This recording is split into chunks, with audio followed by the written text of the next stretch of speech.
नमस्कार दोस्तों, मालवा का किसान चैनल में आपका हार्दिक स्वागत है। मध्य प्रदेश और राजस्थान के बहुत सारे क्षेत्रों में एकदम से अचानक से बहुत तेज बरसात आई, जिसकी वजह से बहुत सारी सोयाबीन की वैरायटियां आड़ी गिर गई हैं। कुछ जगहों पर तो सोयाबीन पूरी तरीके से सो गई है।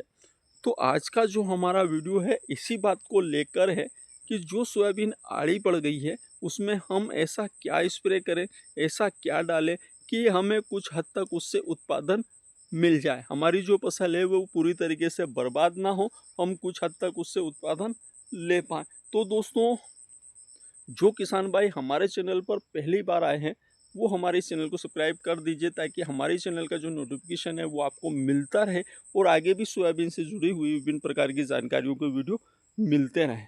तो करते हैं दोस्तों आज के वीडियो की शुरुआत, बने रहे हमारे साथ आखिर तक। इस सत्र में शुरुआत से ही बहुत कम बरसात हुई, तो किसान भाइयों ने इस सत्र में खरपतवार नाशी नहीं डालकर उस सोयाबीन की फसलों में कुरपे लगाए थे, और उसके बाद भी फिर बिल्कुल हल्का हल्का पानी गिरता रहा। जोर से एक बार भी पानी अभी तक गिरा नहीं था, जिसकी वजह से जो मिट्टी है वो बिल्कुल समतल हुई नहीं थी, मिट्टी बिखरी हुई थी और जो ज़मीन है वो बिल्कुल फोसरी पड़ी हुई थी। और जब एकदम से बहुत तेज़ की बरसात आई तो उसका परिणाम ये हुआ कि जो वैरायटियाँ कभी आड़ी नहीं पड़ती थी वो वैरायटियाँ भी आड़ी पड़ गई हैं। बहुत सारी जगहों पर सोयाबीनें सो गई हैं और बहुत सारी जगहों पर तो नज़ारा ये था कि खेतों में लबालब पानी भरा हुआ था। तो देखिए दोस्तों, ये जो सोयाबीनें आड़ी पड़ गई है इसमें जो सबसे मुख्य समस्या आएगी वो आएगी, एक तो इसमें फंगस की, इसमें विभिन्न प्रकार के फंगस लगेंगे। दूसरी जो मुख्य समस्या है कि जहाँ पर पानी भर भर के निकला वहाँ पर प्रकाश संश्लेषण की समस्या आएगी कि ये जो पौधे हैं इनकी जो प्रकाश संश्लेषण क्रिया होती है वो रुक जाती है। तो ऐसी स्थिति में हमें इसमें क्या देना चाहिए? तो दोस्तों, तो अब यहाँ पर दोस्तों हमें कुछ ऐसे फंगिसाइड लेने पड़ेंगे जो कि इस सोयाबीन में काफ़ी हद तक जो आने वाली समस्याएं हैं उनको रोक पाएँ, या ऐसी परिस्थितियों में जो फंगिसाइड काम करें। तो दोस्तों, यहाँ पर हम ले सकते हैं मेटालेक्सी मैनकाजेब। तो दोस्तों, ऐसी स्थिति में हमें कुछ ऐसे फंगिसाइड लेने पड़ेंगे जो कि इस परिस्थिति पर हमारी सोयाबीन के ऊपर काम करें। तो देखिए दोस्तों, ऐसी परिस्थिति पर अगर बात करें अगर हम फंगिसाइड की, तो यहाँ पर हम मेटालेक्सी प्लस मेनकाजेब वाला जो फंगिसाइड है वो ले सकते हैं। उसके बाद अगर बात करें हम यहाँ पर, तो एस्ट्रोबिन प्लस टेबुकोनाजोल वाला फंगिसाइड ले सकते हैं। या फिर अगर हम बात करें टेबुकोनाजोल प्लस सल्फर वाला जो फंगिसाइड है वो ले सकते हैं। ये फंगिसाइड हैं तो काफ़ी हद तक इस पर काम करेंगे दोस्तों। बाकी अगर जहाँ तक संभव हो सके तो अगर हम इस पर मेटालेक्सी मेनकाजेब वाला अगर टेक्निकल की तरफ जाते हैं तो काफ़ी हद तक इसमें जो आने वाली जो समस्याएं हैं, आने वाले जो फंगस है उनको ये काफ़ी हद तक कंट्रोल करेगा। लेकिन ये भी तब कंट्रोल कर पाएगा दोस्तों जबकि कुछ समय के लिए बरसात रुके, कुछ समय के लिए बरसात हो ही नहीं और नीचे की जो मिट्टी है वो सूख जाए। जब नीचे की मिट्टी अगर सूख जाएगी, उस पर हल्की सी परत आ जाएगी दोस्तों, तो ये फंगिसाइड काम कर देंगे। लेकिन अगर हमने स्प्रे किया फिर भी अगर रेगुलर अगर बरसात होती रही तो ये फंगिसाइड काम नहीं करेंगे दोस्तों। तो ऐसी स्थिति में फिर या तो हम प्रैक्सर जैसे फंगिसाइड की तरफ जा सकते हैं। तो दोस्तों, मेरा मानना है कि बरसात तो अभी 1-2 दिन और थोड़ी बहुत गिरेगी, उसके बाद बीच में थोड़ा बहुत खुलेगा, तो उसके बाद हमें मेटालेक्सी मैनकाजेब ले लेना है। और जब हमारी फसल कुछ हद तक सुरक्षित हो जाए तो उसके बाद एक आध फंगिसाइड और हम अगले स्प्रे में ले सकते हैं। अच्छा, तो यहाँ पर मेटालेक्सी मैनकाजेब हमारे लिए अच्छा फंगिसाइड होगा क्योंकि ये सस्ते में है दोस्तों। अब अगर ये नहीं है हमारे पास तो फिर एस्ट्रोबिन प्लस टेबुकोनाजोल वाला फंगिसाइड है, वो इसमें बेहतरीन रिजल्ट देगा। और उसके बाद वो नहीं तो फिर टेबुकोनाजोल प्लस सल्फर। लेकिन यहाँ पर एक चीज़ हमें यह ध्यान रखना है कि टेबुकोनाजोल प्लस सल्फर वाला फंगिसाइड हमें तब लेना है जब हमारी जो फसल है कुछ हद तक फूलों से लगभग उतरने की ओर हो या उतर चुकी हो। तब जाके हमें ये फंगिसाइड लेना है। नहीं तो इसमें जो सल्फर वाला टेक्निकल है वो कुछ हद तक फूलों के ऊपर आपको हल्का फुल्का नुकसान कर सकता है।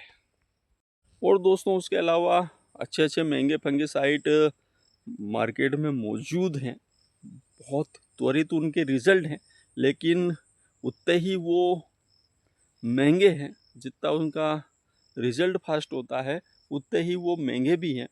तो अगर आप लोग अगर उन महंगे फंगिसाइडों की तरफ जाना चाहें तो जा सकते हैं। जैसे मोरिवॉन चल रहा है, प्रैक्सर है, और भी एक दो और बीएसएफ ने बहुत अच्छे नए फंगिसाइड अभी की स्थिति में निकाले हैं। उनके रिजल्ट मैंने हालांकि मैंने खुद ने भी ज़मीनी स्तर पर उपयोग नहीं की है, लेकिन जो मोरिवॉन है या प्रैक्सर है इनके रिजल्ट हमने उपयोग किया है या रिजल्ट देखा है, तो उनकी तरफ भी आप जा सकते हैं। बाकी ये फिर आप लोग कहोगे सोयाबीन में बसता कुछ नहीं है और इतने महंगे फंगिसाइड, तो ऐसी स्थिति में आप मेटालेक्सी मेनका जेब की तरफ जा सकते हैं। NPK 5234 सबसे बेस्ट रहेगा दोस्तों। और इसके अलावा दोस्तों हम चाहें तो यहाँ पर सूक्ष्म पोषक तत्वों का जो मिक्सचर आता है वो ले सकते हैं, जिसमें विभिन्न प्रकार के 8 9 10 प्रकार के जो सूक्ष्म पोषक तत्व आते हैं, तो वो सूक्ष्म पोषक तत्वों का मिक्सचर ले सकते हैं। उसके अलावा दोस्तों अगर सूक्ष्म पोषक तत्वों का मिक्सचर नहीं ले रहे हैं तो हम बोरान ले सकते हैं। NPK 5234 के साथ बोरान ले सकते हैं। तो NPK 5234 के साथ जो बोरान लेंगे हम, तो बोरान क्या करेगा कि पौधे के अंदर फल को सेट करने में मदद करेगा। इसकी जो प्रक्रिया है, फल बनाने की प्रक्रिया है, देखिए वहाँ पर हमने फास्फोरस और पोटास तो दिया ही है, उसके साथ बोरान भी देंगे, तो ये तीनों मिलकर जो फल बनाने की प्रक्रिया है उसको काफ़ी तेज कर देंगे। तो काफ़ी आसानी से जो पौधा है, जो कि एक तरीके से कह सकते हैं कि खुद अपने आप को जीवित रखने के लिए संघर्ष कर रहा था, अब उसको यहाँ से ये तत्व मिल गए हैं, तो वो अपनी जो एनर्जी है, पावर है, उसको वो फल बनाने में कन्वर्ट कर देगा। नहीं तो दोस्तों ऐसी कंडीशन में पौधा अपने आप को जीवित रखने की कोशिश करेगा और उसमें जो फल आए हैं, जो फूल आए हैं, उनको वो ड्रॉप कर देगा। तो यहाँ पर NPK 5234 बिल्कुल रामबाण की तरह होगा दोस्तों। और उसके साथ में जो बोरान आप डालोगे वो बिल्कुल सटीक निशाने पर जाकर बैठेगा और काफ़ी हद तक वो बीज भराव का कार्य करवा कर लेकर जाएंगे दोस्तों। मैं ये नहीं कहता कि इस कंडीशन की जो सोयाबीनें हैं वो 100% दे पाएगी, क्योंकि देखिए इनमें समस्या, हम स्प्रे करेंगे तो भी समस्याएं आनी हैं, अगर लेकिन पानी खुल जाता है तो काफ़ी हद तक ये रिकवर कर लेगी। और दोस्तों इसके अलावा अब एक और जो समस्या इसमें रहेगी वो रहेगी मच्छर की। इल्ली तो पानी में बह गई दोस्तों, जहाँ पर भर भर के पानी बहे हैं, कुछ जगहों पर तो ऊपर से पानी बह गए हों, तो काफ़ी हद तक इल्ली विल्ली तो गई। तो यहाँ पर जो सबसे मुख्य समस्या रहेगी वो रहेगी सफ़ेद मच्छर की। तो उसके लिए अगर हमने पहले स्प्रे में अगर अली का ले लिया है तो इस स्प्रे में आप सोलोमन ले लीजिए, और अगर उस समय सोलोमन ले लिया था तो इस स्प्रे में आप अली का ले लीजिए। और उसके साथ में सपोर्ट में आप चाहे सोलोमन लीजिए या फिर अली का लीजिए, उनके सपोर्ट में आपको एक दवा और रखनी पड़ेगी। अब यहाँ पर अगर हमारी फसल अगर फूल से उतर गई है तो हम अलीका के साथ प्रोफेनाफॉस 44 ले सकते हैं, और उसके अलावा सोलोमन लेते हैं तो सोलोमन के साथ हम इमामेक्टिन ले सकते हैं दोस्तों, ताकि हमारे कुछ हद तक अगर ऊपरी हिस्सों पर अगर इल्ली बची हुई है तो वो भी मर जाए और सफ़ेद मच्छरों के ऊपर और अन्य दूसरे कीटों के ऊपर हमें रिजल्ट मिल सके। तो दोस्तों जो सोयाबीनें आड़ी पड़ गई है उनके ऊपर मेरी तरफ से और मेरे कुछ सालों के अनुभव के आधार पर मैंने कोशिश की है। अब यहाँ पर अगर आपके कुछ सुझाव हों तो आप अपने सुझाव दीजिए, ताकि हमारे वो किसान भाई जो परेशान हुए हैं या जो हताश हैं, फसल आड़ी गिर गई हैं, तो वो कुछ हद तक जो लागत लगी है तो वो निकाल कर ले जा सकें। तो आप अपना अनुभव हमारे उन किसानों के, चाहे मेरी वजह से मत शेयर कीजिए, लेकिन उन किसानों की वजह से आप अपना अनुभव ज़रूर शेयर कीजिए दोस्तों, ताकि जो हमारे किसान भाई, चाहे मैंने बताया वो गलत हो सकता है, तो आपके पास जो लंबा अनुभव है उसको हमारे किसानों के साथ बांटिए, ताकि हमारे वो जो किसान हैं वो कुछ हद तक उसका फ़ायदा उठा सकें।